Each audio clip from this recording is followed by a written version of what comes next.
നമഃശിവായ. സർവസംപ്രീതനായ മഹാദേവൻ ശ്രീ പാർവതീദേവിയോടൊന്നിച്ചു വാഴുന്ന മുത്താന ശ്രീ മഹാദേവർ ക്ഷേത്രമിതാ മറ്റൊരു മഹനീയ മുഹൂർത്തത്തെ വരവേൽക്കുവാൻ ഒരുങ്ങുകയായി. വിശ്വാസ പ്രമാണങ്ങൾ കൊണ്ടും ആചാരാനുഷ്ഠാന ഐതിഹ്യ പെരുമകൾ കൊണ്ടും മണ്ണിൽ പ്രസിദ്ധി ആർജിച്ച് നിലകൊള്ളുന്ന മുത്താന ശ്രീ മഹാദേവർ ക്ഷേത്രത്തിൽ ഇതാ ഭഗവാന്റെ ധ്വജപ്രതിഷ്ഠാ മഹോത്സവം വന്നെത്തിച്ചേരുകയായി.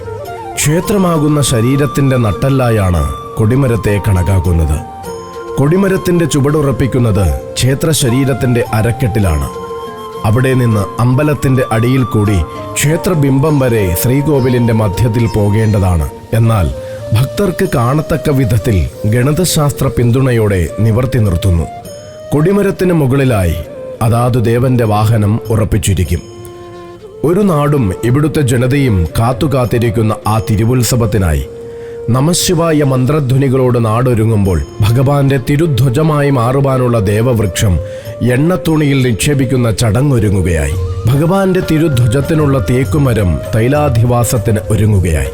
2024 ഓഗസ്റ്റ് 19 നടക്കുന്ന മഹനീയമായ ഈ തിരുവാഘോഷത്തിൽ പൂർണ്ണ പ്രാർത്ഥനാ സമേതം പങ്കാളികളായി ഭഗവാന്റെ അനുഗ്രഹ കടാക്ഷങ്ങൾ ഏറ്റുവാങ്ങുവാൻ എല്ലാ സജ്ജനങ്ങൾക്കും സ്വാഗതം.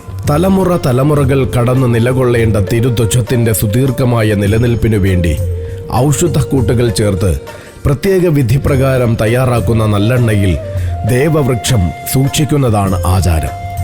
ജ്യോതിശാസ്ത്ര വിധിപ്രകാരം തീരുമാനങ്ങൾ ഉറപ്പിച്ച് ഉചിതമായ ദേവവൃക്ഷം കണ്ടെത്തി താന്ത്രിക നിബിഡമായ അനുജ്ഞാകലശവും വൃക്ഷപൂജയും നടത്തി മരം നിലം തൊടാതെ ഭഗവത് സന്നിധിയിൽ എത്തിച്ച് തച്ചുശാസ്ത്ര വിധിപ്രകാരം ചെത്തിയൊരുക്കി എണ്ണത്തൂണിയിൽ അധിവാസം ചെയ്യുന്നതാണ് ഈ മഹനീയമായ ചടങ്ങ്.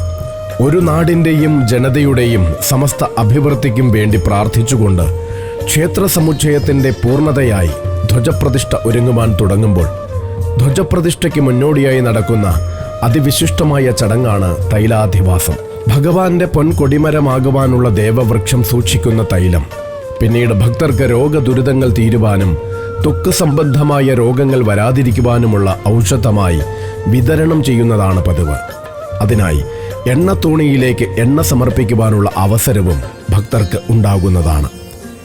ഈ മഹനീയമായ കർമ്മം ഈ മണ്ണിന് ചൈതന്യധാരയുടെ അമൃതവർഷം പകർന്നു നൽകുമ്പോൾ അതിൽ സാക്ഷ്യം വഹിക്കുക തന്നെ പുണ്യം. ഭാരതീയ പൗരാണിക ആചാരങ്ങൾ അനുസരിച്ച് ഈ ക്ഷേത്ര തിരുമുറ്റത്ത് താന്ത്രിക വിധിപ്രകാരം തൈലാധിവാസം നടക്കുമ്പോൾ അവിടേക്കൊന്ന് വന്നെത്തുക ഭക്തമനസ്സുകളെ. ഒരു ക്ഷേത്ര നിർമ്മാണത്തിന്റെ പൂർണ്ണതയിൽ പങ്കുചേരുവാൻ സാധിക്കുന്നത് ജന്മജന്മാന്തര സുഹൃതമാണ്. ഒരു മനുഷ്യായസിൽ അപൂർവങ്ങളിൽ അപൂർവമായി മാത്രം കൈവരുന്ന സൗഭാഗ്യമാണിത്. തൈലാധിവാസം പോലെയുള്ള താന്ത്രിക കർമ്മങ്ങൾ മുത്താന ശ്രീ മഹാദേവരുടെ തിരുമണ്ണിൽ നടക്കുമ്പോൾ കൈകൂപ്പി തൊഴുത് പ്രാർത്ഥിച്ച് മനസ്സിലുള്ള ദുഃഖങ്ങൾ മഹാദേവനിൽ അർപ്പിക്കുവാൻ ഭക്തജനങ്ങൾക്ക് കൈവരികയാണ് ഒരു സുഹൃത ദിനം. 2024 ഓഗസ്റ്റ് 19 ആവണി അവിട്ടം ദിനത്തിൽ ഈ മണ്ണിൽ ധ്വജവൃക്ഷത്തിന്റെ തൈലാധിവാസം നടക്കുമ്പോൾ സാന്നിധ്യം കൊണ്ട് ധന്യധന്യരായി മാറുവാൻ എല്ലാ ഭക്തജനങ്ങൾക്കും സ്വാഗതം.